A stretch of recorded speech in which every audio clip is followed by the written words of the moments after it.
Good morning Odisha. आज September 2 तारिख मंगलवार 15टी गुरुत्वपूर्ण खबर उपर आसतु नजर पकाइबा। भिडियोटी भल लगिले निश्चित गोटे लाइक रखिबे। नंबर 1 बंगोपसागर रे आसुछि बड़ लघुचाप राज्य में प्रबल वर्षार संभावना। सेप्टेम्बर मासरे राज्य में वर्षा परिमाण स्वाभाविक रहिबो। केवल उपकूल ओडिशार किछि स्थान रे वर्षा कमी पारे। भारतीय पाणीपाग विभाग यह आकलन करिछि। बालेश्वर भद्रक केन्द्रापड़ा जगतसिंहपुर जाजपुर कटक खोर्धार स्वाभाविक ठारू कम वर्षा हो पारे बोली आईएमडी आकलन करिछि। वरिष्ठ कृषि पाणीपागविद प्रोफेसर सुरेन्द्रनाथ पशुपालक पूर्वानुमान करी कहिसेंति रविवार बंगोपसागर रे एक घूर्णिबलय सृष्टि होइछि। सोमवार बा मंगलवार सुधा यह लघुचाप रूप नेब। दक्षिण ओडिशा और संलग्न आंध्र उपकूल रे एही बंगोपसागर रे केन्द्रीभूत हेब। यह 3 दिन जाए सही स्थान रे रहिबो। 4 तारिख रे दुर्बल होई 5 और 6 तारिख रे ओडिशा उपकूल पाखरे पहुँचब। नंबर 2 एथर दुर्गा पूजा रे बाजीबनी डीजे। आउ कईटा दिन पर शारदीय दुर्गा पूजा। राजधानी विभिन्न दुर्गा पूजा कमिटी पक्षर चली जोरदार प्रस्तुत। तेबे एथर दुर्गा पूजा रे बाजीबनी डीजे, फुटबनी आतश बाजी, लोकंक उपरकू पड़बनी लेजर लाइट।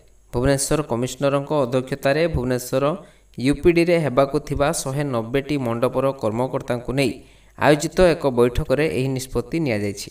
एथिसहित भसाण बेले देखा जाउथुबा विभिन्न असुविधा संपर्क में दुर्गा पूजा कमिटीर कर्मकर्ता माने पुलिस कमिशनर दृष्टि आकर्षण करिसेंति।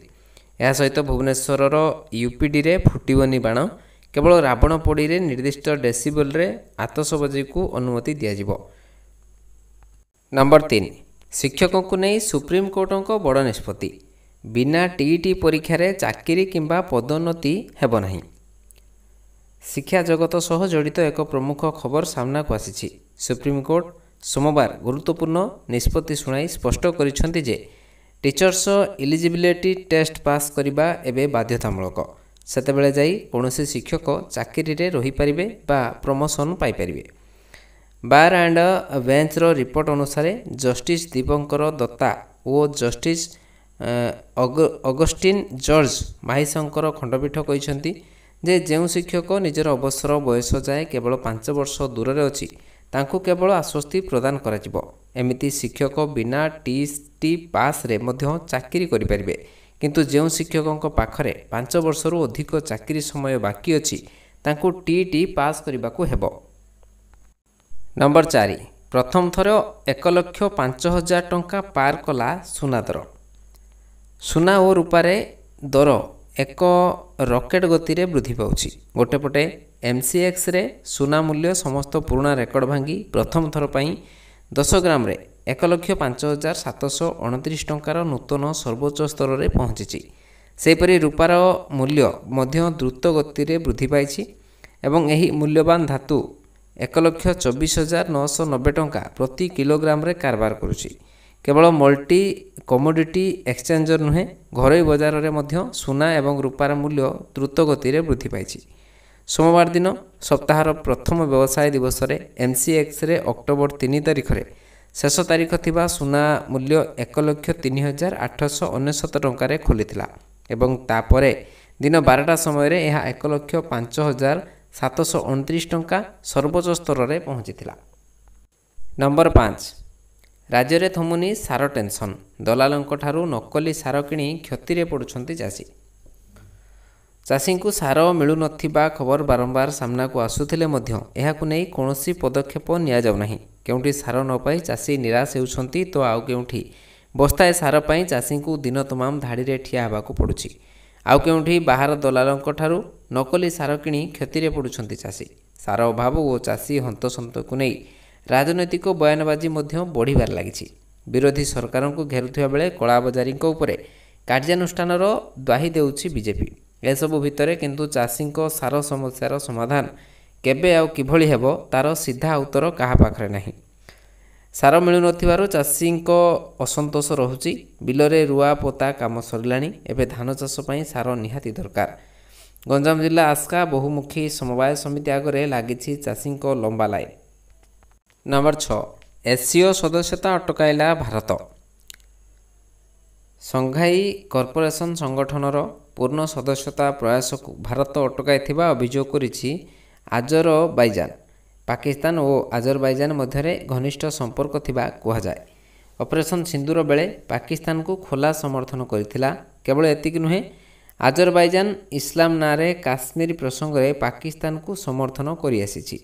ତେବେ ଆଜରବାଇଜାନ ମିଡ଼ିଆ ଦ୍ୱାରା କରାଯାଇଥିବା ଏହି ଦାବି ଉପରେ ଭାରତ କୌଣସି ପ୍ରତିକ୍ରିୟା ଦେଇନାହିଁ। ଆଜରବାଇଜାନ ମିଡ଼ିଆ ନ୍ୟୁଜ୍ ଏଜେଡ୍ ଲେଖିଛି, ଏସ୍ସିଓର ପୂର୍ଣ୍ଣକାଳୀନ ସଦସ୍ୟ ପାଇଁ ଆଜରବାଇଜାନର ଆବେଦନକୁ ଚୀନ ନିଜ ସମର୍ଥନ ଜଣାଇଥିଲା, କିନ୍ତୁ ଅଧିକାରୀଙ୍କ ସୂଚନା ଯେ ଭାରତ ଏଥିରେ ବାଧା ସୃଷ୍ଟି କରିଛି ସଂଘାଇ ଭାବନା ଓ ନୀତିର ବିପରୀତ ଅଟେ। ରିପୋର୍ଟରେ ଏହା ମଧ୍ୟ କୁହାଯାଇଛି ଯେ ପାକିସ୍ତାନ ସହ ଆଜରବାଇଜାନର ନିବିଡ଼ ସମ୍ପର୍କ ଯୋଗୁଁ ଭାରତ ଏପରି ଆଭିମୁଖ୍ୟ ଗ୍ରହଣ କରିଛି। ନମ୍ବର 7, ଏନ୍ଏସି ଘୋଷଣା ନେଇ ତେଜିଲା ରାଜନୀତି। ସ୍ୱାୟତ୍ତଶାସନ ଦିବସରେ 16ଟି ନୂଆ ଏନ୍ଏସି ଓ 7ଟି ନୂଆ ମ୍ୟୁନିସିପାଲିଟି ଘୋଷଣା ପରେ ତାଲିକାରୁ ବାଦ୍ ପଡ଼ିଥିବା ଅଞ୍ଚଳରେ ଦେଖିବାକୁ ମିଳିଛି ଅସନ୍ତୋଷ। ଆଉ ଏହାକୁ ନେଇ ରାଜନୈତିକ ବୟାନବାଜି ମଧ୍ୟ ତେଜ ହୋଇଛି। ବିଜେଡି କହିଛି, ପୂର୍ବ ସରକାର ଘୋଷଣା କରିଥିବା 56ଟି ଏନ୍ଏସି ନ ହେଲେ ଆନ୍ଦୋଳନ କରିବ ଦଳ। ଚୟନରେ ପାତର ଅନ୍ତର ହୋଇଥିବା ଅଭିଯୋଗ କରିଛି କଂଗ୍ରେସ। ଜବାବରେ ନଗର ଉନ୍ନୟନ ମନ୍ତ୍ରୀ କୃଷ୍ଣଚନ୍ଦ୍ର ମହାପାତ୍ର କହିଛନ୍ତି, ଯେଉଁ ସ୍ଥାନ ଯୋଗ୍ୟ ବିବେଚିତ ହୋଇଛି ତାହାକୁ ସରକାର ଘୋଷଣା କରିଛନ୍ତି। ଆଗାମୀ ଦିନରେ ଆହୁରି ଅନେକ ଏନ୍ଏସି ଘୋଷଣା ହେବ। ପୂର୍ବ ସରକାର ଭୋଟ ପୂର୍ବରୁ ରାଜନୈତିକ ଉଦ୍ଦେଶ୍ୟ ରଖି ଘୋଷଣା କରିଥିଲେ। ନୂଆ ଏନ୍ଏସି ମ୍ୟୁନିସିପାଲିଟି ଘୋଷଣା ପରେ ଏହା ହେଉଛି ଦୃଶ୍ୟ। କେଉଁଠି ଉତ୍ସବ ତ କେଉଁଠି ଅସନ୍ତୋଷ ରହିଛି, ଏମିତି ଚିତ୍ର ଦେଖିବାକୁ ମିଳିଛି 16ଟି ନୂଆ ଏନ୍ଏସି ଓ 7ଟି ମ୍ୟୁନିସିପାଲିଟି ଘୋଷଣା ହେବା ପରେ। ନମ୍ବର 8, ଏସ୍ସିଓ ମିଳିତ ବିବୃତ୍ତିରେ ପହଲଗାମ ଆକ୍ରମଣକୁ ନିନ୍ଦା। ପାକିସ୍ତାନର ମିତ୍ର ଦେଶ ଚୀନ ତିଆନଜନିରେ ଏସ୍ସିଓ ସମ୍ମିଳନୀ ଆୟୋଜିତ ହୋଇଥିଲା। ଏହି ସମ୍ମିଳନୀରେ ମିଳିତ ବୟାନରେ ଭାରତର ପହଲଗାମରେ ହୋଇଥିବା ଆତଙ୍କବାଦୀ ଆକ୍ରମଣକୁ ନିନ୍ଦା କରାଯାଇଛି। ସଂଘାଇ ସହଯୋଗ ସଂଗଠନର ମିଳିତ ବୟାନକୁ ନେଇ ନା କେବଳ ଭାରତର କୂଟନୀତିକୁ ପ୍ରଶଂସା କରାଯାଉଛି, ବରଂ ଭାରତର ମିଲିଟାରୀ ଡିପ୍ଲୋମାସିର ମଧ୍ୟ ଉଚ୍ଚ ପ୍ରଶଂସା ହେଉଛି। ଏସ୍ସିଓ ବୈଠକରେ ସଦସ୍ୟ ଦେଶମାନେ ଏକ ବଡ଼ ବୟାନ ଜାରି କରିଛନ୍ତି। ଏହି ମିଳିତ ବୟାନରେ ଆତଙ୍କବାଦ ବିରୋଧରେ କଡ଼ା ମାନବୃତ୍ତି ସହ ଆର୍ଥିକ ସୁଧାର, ଜଳବାୟୁ ସଙ୍କଟ ଓ ମଲ୍ଟିପୋଲାର ୱାର୍ଲଡ ଭଳି ଗୁରୁତ୍ୱପୂର୍ଣ୍ଣ ପ୍ରସଙ୍ଗରେ ସହମତି ହୋଇଛି। ନମ୍ବର 9, ଆଫଗାନିସ୍ତାନ ଭୂକମ୍ପରେ ମୃତ୍ୟୁସଂଖ୍ୟା 800 ଟପିଲା। ଦୁଃଖ ପ୍ରକାଶ କଲେ ପ୍ରଧାନମନ୍ତ୍ରୀ ମୋଦି। ମାନବୀୟ ସହାୟତା ପାଇଁ ପ୍ରସ୍ତୁତ ଅଛି ଭାରତ। ଆଫଗାନିସ୍ତାନ ଭୟଙ୍କର ଭୂମିକମ୍ପ ରହିଛି। ପ୍ରକୃତିର କ୍ରୋଧରେ ମାଟିରେ ମିଶିଛି ଶହ ଶହ ଘର। ମୃତ୍ୟୁସଂଖ୍ୟା 800 ଟପିଲାଣି। ରବିବାର ରାତିରେ ଦେଶର ପାର୍ବତ୍ୟ ଅଞ୍ଚଳଗୁଡ଼ିକ ଉପରେ 6.0 ତୀବ୍ରତାର ଏକ ଭୂମିକମ୍ପ ଅନୁଭୂତ ହୋଇଛି। ଆମେରିକୀୟ ଭୂତତ୍ତ୍ୱ ସର୍ଭେ ଅନୁଯାୟୀ ଏହାର କେନ୍ଦ୍ରସ୍ଥଳ ଜଲାଲାବାଦ ସହରଠାରୁ 27 କିଲୋମିଟର ଦୂରରେ ଥିଲା। ପ୍ରାୟ 2 ଲକ୍ଷ ଜନସଂଖ୍ୟା ବିଶିଷ୍ଟ ଦେଶର ପଞ୍ଚମ ବୃହତ୍ତମ ସହର ଜଲାଲାବାଦରେ ସାରା ରାତି ଭୂକମ୍ପ ଯୋଗୁଁ ଲୋକମାନେ ଆତଙ୍କିତ ହୋଇଥିଲେ। ତାଲିବାନ ସରକାରଙ୍କ ଅନୁସାରେ ଏପର୍ଯ୍ୟନ୍ତ 800ରୁ ଅଧିକ ଲୋକଙ୍କ ମୃତ୍ୟୁ ହୋଇଛି ଏବଂ 2500ରୁ ଅଧିକ ଲୋକ ଆହତ ହୋଇଛନ୍ତି। ସର୍ବାଧିକ କ୍ଷତି କୁନାର ପ୍ରଦେଶରେ ହୋଇଛି। ନମ୍ବର 10, କ୍ୱାଡ୍ ସିଟି ଯୋଜନାରେ ଝଲସିବ ସହର। ଓଡ଼ିଶାରେ ହେବ 3ଟି ଅର୍ଥନୈତିକ ଜୋନ୍। ବିଶ୍ୱସ୍ତରୀୟ ସହର ହେବ ଭୁବନେଶ୍ୱର। ରାଜଧାନୀକୁ ବିଶ୍ୱସ୍ତରୀୟ କରିବାକୁ ସରକାରଙ୍କ ବଡ଼ ଯୋଜନା। ଭୁବନେଶ୍ୱର, ପୁରୀ, କଟକ ଓ ପାରାଦୀପକୁ ମିଶାଇ ଗୋଟିଏ ଜୋନ୍ ହେବ। ରାଜ୍ୟରେ 3ଟି ଅର୍ଥନୈତିକ ଜୋନ୍ କରିବାକୁ ସ୍ୱତନ୍ତ୍ର ପ୍ଲାନ୍ କରି ରଖିଛନ୍ତି ରାଜ୍ୟ ସରକାର। ଏନେଇ ଗୃହ ଓ ନଗର ଉନ୍ନୟନ ବିଭାଗ ସଚିବ ଉଷା ପାଢ଼ୀ ସୂଚନା ଦେଇଛନ୍ତି। ସେ ଆହୁରି ମଧ୍ୟ କହିଛନ୍ତି ଯେ କ୍ୱାଡ୍ ସିଟି ପ୍ରୋଗ୍ରାମ ଜରିଆରେ ସୁନାବେଡ଼ା, କୋରାପୁଟ, ବରଗଡ଼, ସମ୍ବଲପୁରକୁ ନେଇ ଦ୍ୱିତୀୟ ଜୋନ୍ କରାଯିବ। ସେହିଭଳି ଉତ୍ତରରେ ବି ରାଉରକେଲା, କେନ୍ଦୁଝର, ବଡ଼ବିଲକୁ ନେଇ ହେବ ତୃତୀୟ ଜୋନ୍। ଯେଉଁ ସହରଗୁଡ଼ିକ ରାଜ୍ୟରେ ଜିଡିପିରେ ପ୍ରମୁଖ ଦାୟିତ୍ୱ ନେଉଛନ୍ତି, ସେହି ସହରମାନଙ୍କୁ ନେଇକି ଅର୍ଥନୈତିକ ଜୋନ୍ ପ୍ରସ୍ତୁତ ହେବ। ନମ୍ବର 11, 800 ଏକର ଜାଗାରେ ନିର୍ମାଣ ହେବ ନୂଆ ଭୁବନେଶ୍ୱର। ଖୁବ୍ ଶୀଘ୍ର ଆସିବ ମାଷ୍ଟର ପ୍ଲାନ୍। ମୁଖ୍ୟମନ୍ତ୍ରୀଙ୍କ ଘୋଷଣା ପରେ ନୂଆ ଭୁବନେଶ୍ୱର ନେଇ ଉତ୍କଣ୍ଠା ବଢ଼ିଛି। 800 ଏକର ଜାଗାରେ ହେବ ନୂଆ ଭୁବନେଶ୍ୱର। ମଳିପଡ଼ା, ଦାସପୁର, ଅନ୍ଧାରୁଆ, ଗୋଠପାଟଣା ଭଳି ଅଞ୍ଚଳକୁ ନେଇ ନୂଆ ସହର କରାଯିବ। 800 ଏକରରୁ ନୂଆ ସିଟି ପ୍ରୋଜେକ୍ଟରେ ରହିଛି 70% ସରକାରୀ ଜାଗା। ଫରେଷ୍ଟ ଜାଗା 200 ଏକର, ବେସରକାରୀ 26 ଏକର ଜମି ଅଧିଗ୍ରହଣ କରାଯିବ। ସମସ୍ତ ଚୁକ୍ତି ହୋଇସାରିଛି। ମାଷ୍ଟର ପ୍ଲାନ୍ ସରିଲେ କାମ ଆରମ୍ଭ ହେବ ବୋଲି ନଗର ଉନ୍ନୟନ ମନ୍ତ୍ରୀ ଓ ସଚିବ କହିଛନ୍ତି। ସେହିପରି ନୂଆ ସହର ନିର୍ମାଣ ପାଇଁ सिंगापुर सरकार यार ड्रॉइंग एवं डिजाइन प्रस्तुत दायित्व नहीं।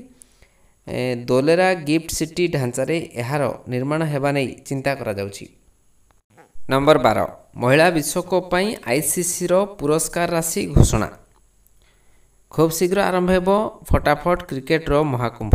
महिला क्रिकेट विश्वकप 2025 आरंभ हेबाकू आउ गोटे मासरू कम समय बाकी अछि। एही अवसर रे अंतर्जातीय क्रिकेट परिषद भारत एवं श्रीलंका रे अनुष्ठित हेबाकू थिबा एही मेगा टूर्नामेंट पई पुरस्कार राशि घोषणा करिछि।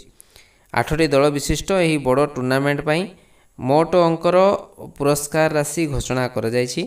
13.88 मिलियन अमेरिकीय डॉलर अर्थात प्राय 122 कोटी टंका स्थिर करा जायछि। यह 2022 रे न्यूजीलैंड रे खेला जायथिबा पूर्व संस्करण तुलन रे 297% अधिक अटे। नंबर 13 पूर्वतन भारतीय अधिनायक मोहम्मद अजहरुद्दीन होई पारंती मंत्री। मंत्री हेबे टीम इंडिया रो पूर्वतन कैप्टेन मोहम्मद अजहरुद्दीन। क्रिकेटरू नेता साजिथिबा मोहम्मद अजहरुद्दीन को तेलंगानार कैबिनेट रे सामिल करा जाय पारे बोली चर्चा होउछि। काहेकिना राज्यपालଙ୍କ कोटारे तांको तेलंगाना रे विधान परिषद को मनोनीत करा जायछि। आउ एहा परे चर्चा आरंभ होइछि जे टीम इंडिया रो एही पूर्वतन अधिनायक तेलंगाना सरकार रे मंत्री पद पाई पारंती। गुरुत्वपूर्ण कथा है किछि सप्ताह पूर्व जुबली हिल्स विधानसभा निर्वाचन मंडली उपनिर्वाचन पर निजकू कांग्रेस प्रार्थी भाव घोषणा करथिले मोहम्मद अजहरुद्दीन। आउ एहार किछि दिन परे राज्यपाल एबे तांको तेलंगानार विधान परिषद को मनोनीत करिसेंती। नंबर 14 विश्वमंच रे अपमानित हैला पाकिस्तान। विश्वमंच रे पुणी अपमानित हैला पाकिस्तान। पहलगाम प्रतिशोधर चीन रे सुझाइछंती प्रधानमंत्री। चीन रो एसीओ सम्मेलन रे देखिबा को मिलिला एमिति दृश्य। कारण जेतेबेले विश्वर महाशक्ति गोटे मंच रे एकाठी होइतिले सेतेबेले पाक प्रधानमंत्री मुह को भी चाहि नथिले प्रधानमंत्री मोदी, जहार एक वीडियो एवं सोशल मीडिया रे बेस चर्चित। कहबाकू गले प्रधानमंत्री नरेंद्र मोदी, रूस राष्ट्रपति व्लादिमीर पुतिन एवं चीन राष्ट्रपति शी जिनपिंग गोटे मंच रे एकाठी होइतिले। तीन जनक अनौपचारिक भाव में कथबार्ता करुथिबार देखा जाइथिला। एही समय एक रोचक दृश्य देखा मिलता। कारण पाकिस्तान मध्य एसीओ रो एक अंश होइथिबारु पाक प्रधानमंत्री शहबाज शरीफ मध्य एही सम्मेलन रे जोग दैथिले। नंबर 15 भारत सह अमेरिकार वाणिज्य बहुत कम। एसीओ बैठक पर विचलित ट्रम्प। एसीओ रे राष्ट्रपति पुतिन, चीन राष्ट्रपति शी जिनपिंग सह प्रधानमंत्री मोदी बैठक पर ट्रम्प विचलित होइछंती। राष्ट्रपति डोनाल्ड ट्रम्प भारत उपरे एकपाखिया वाणिज्य संपर्क रखिथिबा अभियोग रखिछंती।